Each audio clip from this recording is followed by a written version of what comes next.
Welcome to another great video. We get a question Yes. on occasion. We have one from our client. We'll call him Carlos for the sake of the video. It is a fair question. He said, I have been told my whole life, Kevin, that investments are long-term. You got to invest for the long term, hold for the long term. Yes, you do. What's that about? Is it just nonsense? No, I mean, basically, you've got to define what long-term is, and that's the biggest factor that you have to do. What's long-term? Long-term for you may not be long-term for me, but basically there's some sort of a general description that we use. If you're looking at anything 5 years or under, usually we consider that short-term. That 5 to 10 year period would be sort of that mid-term. Anything over 10 years, basically, we're looking at a long-term investment. Yeah. And that's all going to depend on when are you looking to use the majority of the cash. So again, I mean, your term of short-term, if you need it for a car in 2 years, or if you're looking to pay off your house or buy a house in 2 or 3 years, that's probably short-term. Other than that, we're looking at other terms. A few little definition details there. Carlos, well, granted, people say that a lot. Invest for long-term. Markets go, don't worry about it, it's long-term. So it does get used a little too much, so it probably loses a lot of meaning, often used without context. So trying to provide the data, the context. Exactly. Part of it you just did with what is long-term, a bit of definition there,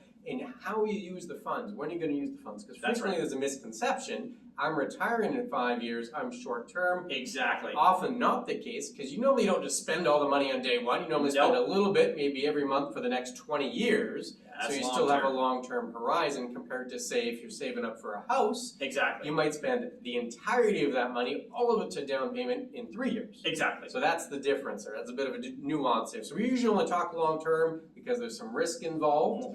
Stocks have a bit of risk. That's why we refer to long-term. Would be a reason people may even want to consider adding stocks to the portfolio. Well, part of that reason is because you're going to get a better return on average. I mean, that's one of the biggest factors that goes forward. I mean, traditionally, you've looked at lower interest rates. So on a fixed investment, lower interest rates are going to be lower returns. If you put a little more risk into the portfolio, your odds of getting better returns are there. But again, it's for a long-term scenario. So usually when we say invest for long-term, it relates to risky assets, and that's typically the stock market. Yeah, and we got some data here. We're using the U.S. numbers, the S&P 500. We'll see why in a second. So a little more data that complements this. 35-year time horizon here, so it goes all the way back to, well, in this case, about 1989, but if you want to think 1990, that'd still be a good ballpark. 8.1% on average per year in that time horizon. Lots has happened in that time horizon. Lots of ups, lots of downs, still an average an 8% gain. That's just the price return. So if you add in dividends, that number gets a little bigger. But the trade-off has been a lot of volatility. And that's the biggest factor you've had. I mean, if we take a look at that time period, we basically had 3 periods where there's been significant volatility. Big crashes. The dot-com era at 2000, the Great Recession in 2008, and of course the pandemic. So we would expect that those periods would not produce as well, and as a result, the max drawdown, as you can see, was almost 60%.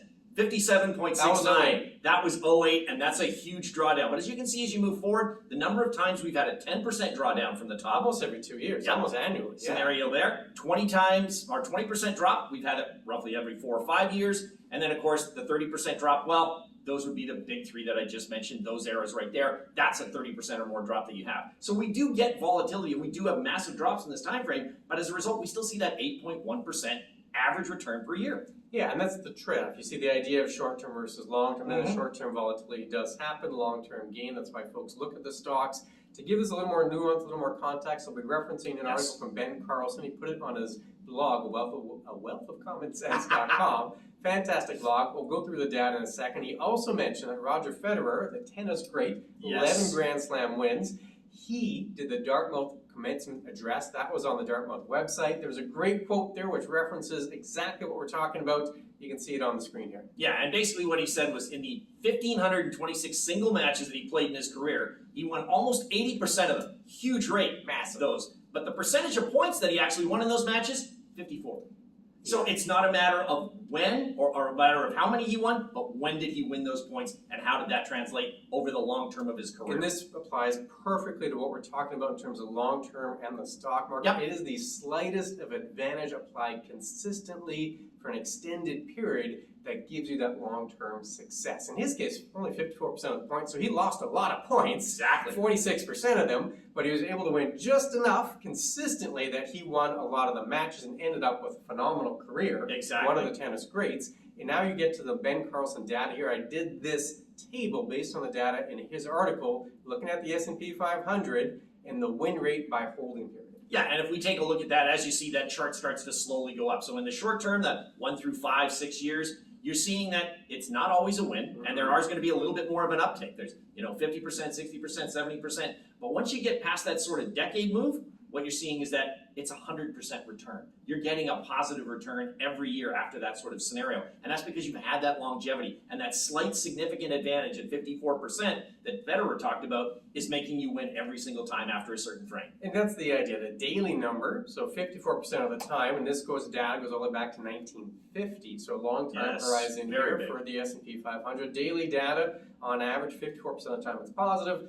So better than a coin flip, slightly better than a coin flip. That's a slight advantage, but you compound that over an extended period, and you can see the longer you hold, the greater the chance of having a positive return. Like the 1 month number is 64%, the 1 year number is 79%. Then as you mentioned, once you get to about a decade, pretty much 100% of the time, at least historically, you've been coming out ahead, you've had a winning rate, so that really long-term success is because you have the slightest daily advantage, but you've compounded it over significant periods. But all that volatility, we talked about the big three, the 2000, the 08, and the 2020. That's the reason the short-term numbers don't have the big success rates, because they're dealing with that volatility. Longer-term numbers able to counteract that. So that Federer example applies perfectly to what we're looking at here. And this is why often when folks say, hey, stocks are a long-term game, this is really what they mean. That's exactly it. So I mean, we're looking at this as that term and that time frame. That's the biggest reason when you take long term. And you have to make sure you know what your definition of long term is so that you can figure that out. Your long term at 5 years is not long term for most. So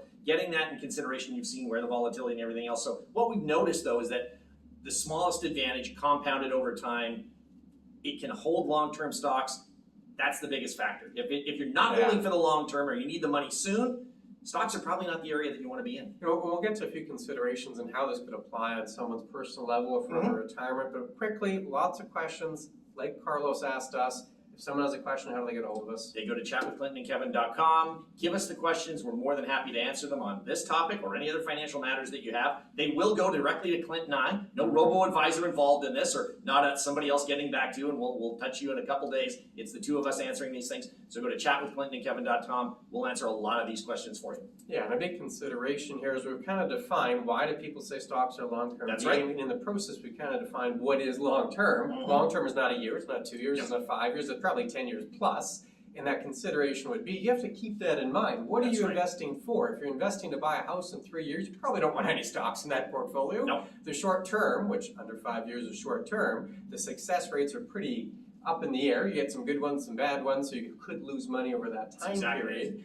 And if you're thinking, you know what, maybe I'll use the money for retirement and I'll slowly spend it over 20 years, well, maybe some stock might be appropriate depending on your comfort zone. But if you're not in that category of the longer term time frame, well, stocks might not be the best fit. That's right, especially if you need the money for something in particular. If you can handle a little bit of an up and down, that may be a different scenario, but most times short term's there, longer term's not that. And the biggest factor when you do any of this is to have a plan. That's our mantra. Make sure that you have a financial plan in place so that you can discuss whether or not you're a long-term investor, a short-term investor, or somewhere in the middle. And often people have multiple goals. Right? Exactly. You can have different goals and you can structure a plan to have money to achieve those different goals. And each goal might have a slightly different investment portfolio depending on what you're trying to achieve, and the plan can pull all that together.